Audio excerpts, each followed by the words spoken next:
तो inverse variation का question है a 52 man can do a piece of work in 35 days. मैं बना रहा हूँ। वो एक वर्क है जो 52 मैन एक साथ अगर वर्क करता है तो नंबर ऑफ डेज लगता है 35।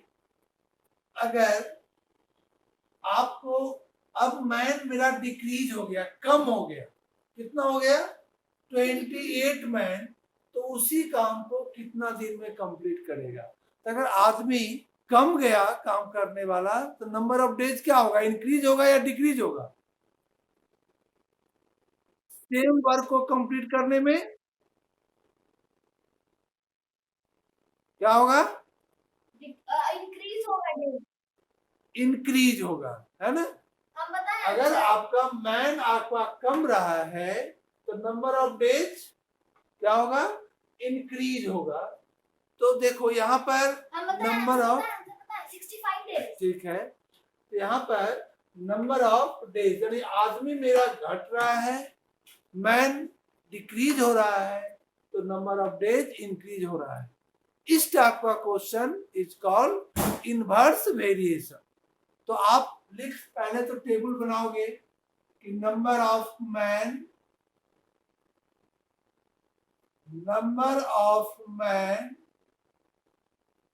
कितना मैन है 52।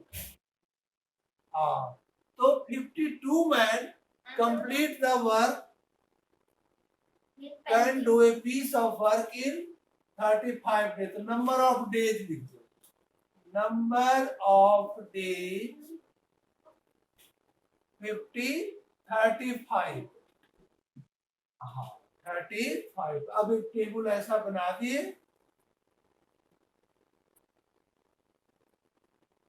अब यहाँ पर अगर नंबर ऑफ मैन 52 तो नंबर ऑफ डेज 35।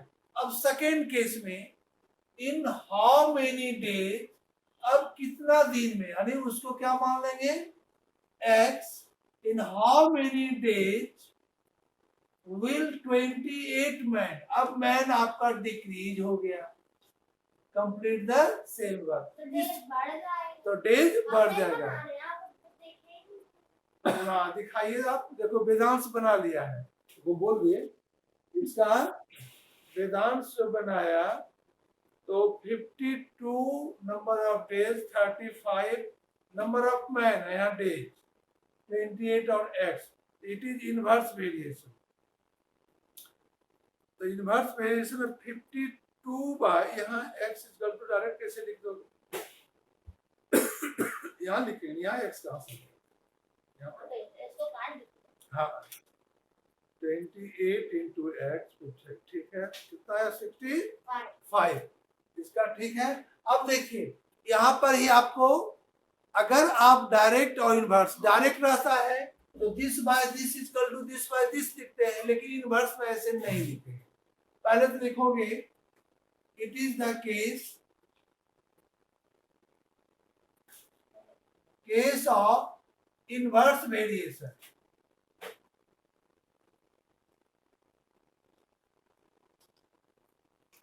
और जब इनवर्स वेरिएशन केस लिखा गया तब यहाँ जो न्यूमरेटर डिनोमिनेटर का जो फॉर्म लिखेंगे, अब दिस बाय दिस नहीं लिखो। अब देखिए यहाँ पर इसको इस, अब याद रखो ऐसे लिखना, पहले हम इस नंबर को लिखेंगे, है ना, फिर इसको लिखेंगे, फिर इसको, फिर इसको, इस टाइप से केस आएगा। यानी आप 52 बाय 28 इक्वल टू, अब यहाँ के बाद यहाँ या फिर यहाँ जाएंगे x बाय 35 ऐसे लिखा था। अब देखो डायरेक्ट से चेंज हो गया लिखने में, यही ध्यान रखना है कि हम इसको इस टाइप से लिखते हैं, पहले 52 बाय 28 फिर लिख देंगे x बाय 35। अब इससे x का वैल्यू फाइंड कर लो बाय क्रॉस मल्टीप्लीकेशन, पहले x into 28 equal to 52 into 35, x equal to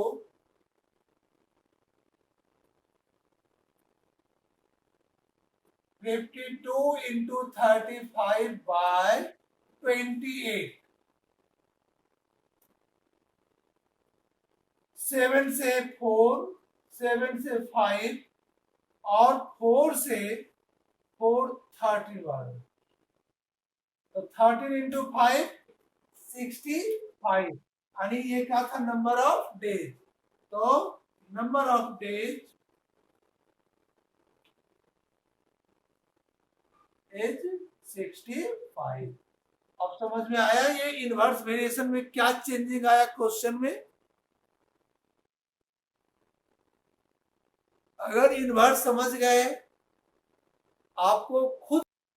हाँ तो देखो 5 डेज डिक्रीज हो गया. क्यों डिक्रीज हुआ? क्योंकि स्टूडेंट्स बढ़ गया. बढ़ गया. गुड. तो यहाँ लिख देंगे नंबर ऑफ स्टूडेंट्स.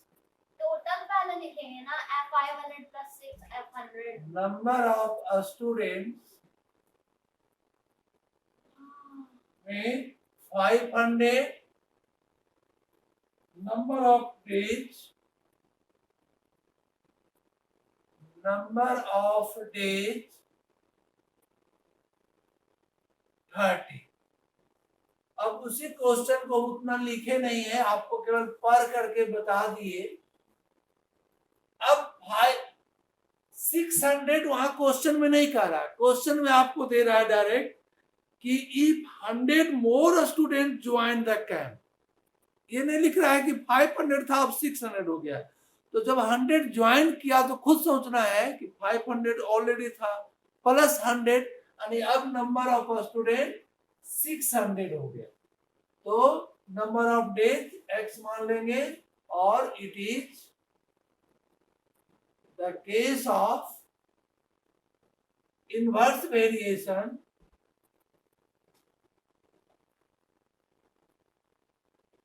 अब इनवर्स वेरिएशन में कैसे लिखेंगे प्रियम बताओ. इनवर्स वेरिएशन में इसको कैसे. हाँ बोलो. 30. अगर डायरेक्ट रहता तो कैसे लिखते इसको.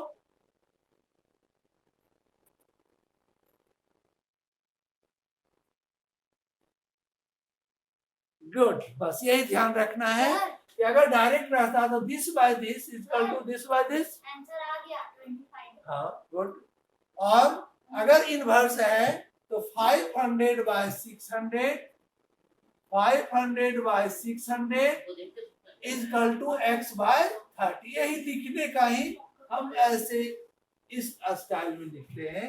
यहाँ से स्टार्ट हुए और यहाँ इनके this by this equal to this by this. यही दो चीज याद रखोगे. इनवर्स में इस स्टाइल से लिखते हैं और डायरेक्ट में this by this equal to this by this. आपका कैलकुलेशन आगे करने जानते ही हो तो आप क्रॉस करेंगे. वैसे प्रोविजन का मतलब क्या होता है. कुछ चीज का प्रोविजन है खाने का रहने का है ना. खाने का ही रहता है. 600 into x is equal to 500 into 30. तो x is equal to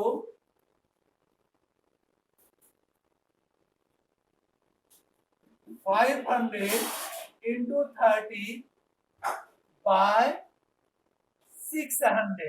दो जीरो कैंसिल कर दिए. 5 से 5 रहने दो. 6 से 5 5 5 जा 25 आणि नंबर ऑफ डेज